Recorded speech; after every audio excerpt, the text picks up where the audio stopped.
अस्सलाम वालेकुम। ये 103 NA 103 और PP 118 यहाँ पर पाकिस्तान तहरीक इंसाफ के उम्मीदवार हैं अली सरफराज, और PP 118 में पाकिस्तान तहरीक इंसाफ के उम्मीदवार हैं ख्याल अहमद कास्त्रो।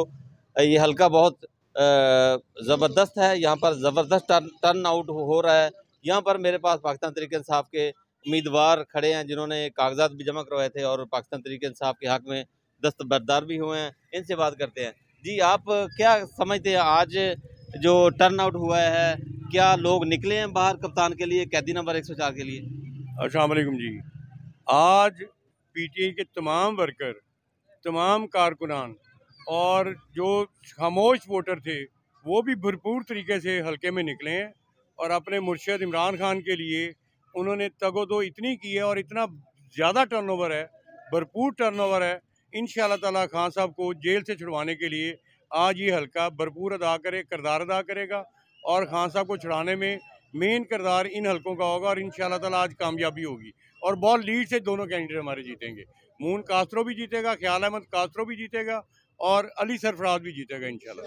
अच्छा, आप तहरीक इंसाफ जिंदाबाद, पाकिस्तान तहरीक इंसाफ जिंदाबाद। आपने भी कागजात जमा करवाए थे, तो आपने वापस ले लिए कागजात? जी बिल्कुल, मैंने NA पे भी कागजात जमा करवाए थे और 2013 का इलेक्शन हमने भरपूर तरीके से लड़ा था। 2018 में टिकट नहीं मिला, इसलिए इस दफ़ा अप्लाई किया था, लेकिन जो पार्टी ने फैसला किया, जिस कैंडिडेट को भी टिकट दिया उसके साथ खड़े हैं, भरपूर तरीके से खड़े हैं और इंशाअल्लाह ताला खान साहब के लिए सारी उम्र खड़े रहेंगे।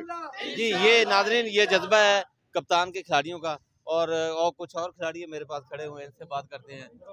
आप जी जी, खुरमजाद कालू साहब हैं, ये भी पाकिस्तान तहरीक इंसाफ के बड़े ज़बरदस्त रहनुमा हैं, इनसे बात करते हैं। तो आप क्या कहेंगे आज के इलेक्शन के बारे में, और कैदी नंबर 804 इंतज़ार कर रहा है आप लोगों का? जी बिस्मिल्लाहिर्रहमानिर्रहीम। जी इंशाअल्लाह ताला ये वो वक्त आ पहुंचा है जिसका सबको इंतज़ार था। इमरान खान साहब ने जिस तरह तमाम वोटर की तैयारी करवाई थी, बेशक वो ख़ुद इस वक्त अंदर हैं, लेकिन जो अवाम के अंदर जज्बा और एक जो ज़हनी तौर पर तैयार कर दिया गया है, चार्ज कर दिया गया है वोटर को, वोटर बिल्कुल PTI के हक़ में इस वक्त वोट कर रहे हैं। और सुबह से लेकर अब तक अल्हम्दुलिल्लाह जितने भी पोलिंग स्टेशन हमने विज़िट किए हैं वहाँ पे बड़े पुरस्कून तरीके से पोलिंग का अमल जारी है।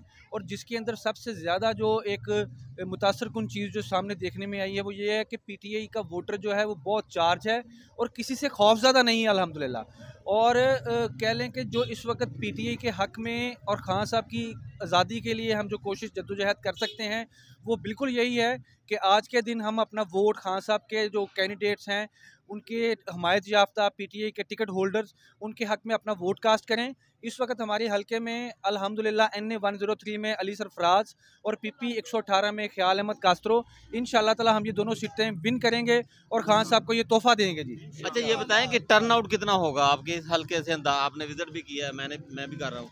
तकरीबन जी जो मैं इस वक्त एस्टिमेट देख रहा हूँ वो 70-75% जो है वो टर्न आउट इंशाअल्लाह ताला वो होगा इंशाअल्लाह ताला। जी इससे ज़्यादा भी जा सकता है क्योंकि अवाम जो है वो बेदार हो चुकी है और हर बंदा सेल्फ मोटिवेटेड है और ख़ुद अपना वोट कास्ट करने के लिए घरों से जा रहा है। किसी को बुलाना नहीं पड़ रहा, किसी को कार सर्विसेज प्रोवाइड नहीं करनी पड़ रही, किसी के घर का दरवाज़ा नॉक नहीं करना। बिरयानी वो भूल जाएं जी, बिरयानी का दौर गया। अब अल्लाह ताला इंशाअल्लाह ताला इस कौम को कह लें कि ज़मीर जाग चुका है और आने वाला वक्त जो है वो खान साहब का है और PTI का है। जी इंशाअल्लाह जी, आने वाला वक्त जो है PTI का। कुछ और भी खड़े हैं नौजवान, बात करना चाह रहे हैं, क्या कहेंगे? जी इंशाल्लाह जी, PTI का जोर हम देख रहे हैं हर हल्के में और वो बहुत ही अच्छा जोर है। हर तरह से PTI के कारकुन जो है वो वोट डाल रहे हैं। सिर्फ एक ही प्रॉब्लम है, जो पोलिंग में हर चीज़ स्लो है थोड़ी सी, जिसकी वजह से जो वोटर्स वगैरह थोड़ा डिसअपॉइंट हो रहे हैं, लेकिन इंशाल्लाह ताला वो बेहतर हो जाएगा। क्यों स्लो है? स्लो अब अंदर जो ऑफिसर्स बैठे हुए हैं उनकी वजह से स्लो है, क्योंकि रश एक तो PTI के बूथ पे ज़्यादा है, इस तरह से PTI के कारकुन लाइनों में खड़े हुए हैं और जो हम देख रहे हैं इंशाल्लाह PTI की विन होगी। अच्छा, ये बताएं, ये आज सर्विस बंद की गई है, इसका भी कोई असर पड़ेगा टर्नआउट पे? नहीं, इसका मुझे नहीं लगता कोई साथ पड़ेगा, क्योंकि हर बंदे को हर चीज़ के अमल है, हर बंदे को हर चीज़ की नॉलेज है, उसे पता है हमने जाके वोट देना, हर बंदा खुद निकल रहा है। जी, ये नौजवान जो है ना, वो हमारे पास एक और नौजवान खड़े हैं, इनसे भी बात करते हैं। आप बताएं जी, यहाँ पर टर्न आउट की सूरत हाल क्या है? यहाँ पे मैंने CC से चेयरमैन का इलेक्शन लड़ा है PTI की टिकट से। तो यहाँ पे नाम बता दें। मेरा नाम जी मलक मोहम्मद उमर गोरी है और यहाँ पे जो टर्न आउट है ना इस टाइम पीटीआई का 70 से 75% के करीब जा पहुंचा है और सिर्फ मुश्किल रश की वजह से हो रही है। पोलिंग स्टाफ बहुत स्लोली काम कर रहा है, जिसकी वजह से मसले दरपेश आ रहे हैं। इंशाल्लाह अगर 1 घंटा बढ़ा दिया जाए तो ये सारा मसला हल हो जाएगा। और पीटीआई की यहाँ से एडवांस में अपने कैंडिडेट को NA 103 और PP 18 को मुबारकबाद दे रहा हूँ अपना पीटीआई की तरफ से। जी, ये आपने सुनी जी बात। और यहाँ पर आपको दिखा दूँ, ये वर्किंग भी कर रहे हैं कुछ नौजवान वर्किंग भी कर रहे हैं। और ये आपको दिखा दूँ, ये जज्बे के तहत वर्किंग कर रहे हैं। और यहाँ मज़े की बात ये कोई बिरयानी नज़र नहीं आ रही होगी आपको। और ये एक और भी नौजवान हैं, इनसे बात करते हैं। अच्छा, आप ये बताएं कि इस हलके के अंदर जो पाकिस्तान तहरीक इंसाफ का वोट, पहले भी सीट ये पाकिस्तान तहरीक इंसाफ के पास रही है, तो क्या क्या मुश्किलात अब तक आपको आई हैं यहाँ पर वोट डालने में या डलवाने में? इस वक्त मुश्किलात ज़्यादा वोटर ज़्यादा निकलने की वजह से परेशानी यही है कि वोट लोग कास्ट करना चाहते हैं, उनको आगे जाने में मुश्किलात हैं क्योंकि वोटर ज़्यादा होने की वजह से। और बाकी ठीक है, मामला तो अच्छे तरीके से गुजर रहे हैं, कोई मामला नहीं है अल्हम्दुलिल्लाह। बहुत बड़ी लीड से NA 103 से अली सरफराज साहब और PP 118 से मियाँ ख्याल अहमद कास्तरो साहब इंशाल्लाह पहले से ज़्यादा लीड पे ऊपर जीतेंगे इंशाल्लाह। जी, पहले से ज़्यादा लीड से जीतेंगे। ये तो 103 NA 103 का एक पोलिंग स्टेशन मैंने आपको दिखाया है।